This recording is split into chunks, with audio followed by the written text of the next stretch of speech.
4 లక్షణాలు కలిగిన వాడు ప్రపంచంలో ఏ పనిలోనూ ఓడిపోడు అన్నాడు. అందుకోసం అన్ని పనులు అవుతాయి అన్నారు. ఏమిటా 4 లక్షణాలు?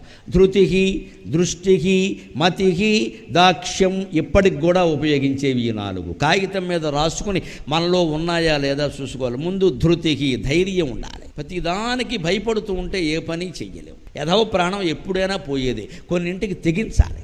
ఆ ధైర్యం లేనివాడు ఏ పని చేయాలి. అన్నింటికీ భయపడతాడు. అన్నింటికీ తోడు కావాలి. ఎవరో 4 ఉండాలి. ఎవరు ఉంటారమ్మా జీవితాంతం తోడు? అంటే మనమే ధైర్యం తెచ్చుకోవాలి. ధృతికి, దృష్టికి అంటే ముందు చూపు ఉండాలి. మతికి, మేధ అంటే తెలివితేటలు. పని చేస్తున్నామంటే తెలివి ఉండాలి. ఆ తెలివి లేకపోతే పని నాశనం అయిపోతుంది.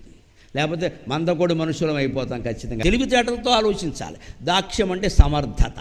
అసమర్థుడైన వాడు ఎప్పుడూ ఏ కార్యాన్ని సాధించలేడు. ధృతికి, దృష్టికి, మతికి, దాక్ష్యం ఈ 4 లక్షణాలు ఉంటే హనుమంతుల్లా మనం కూడా పనులు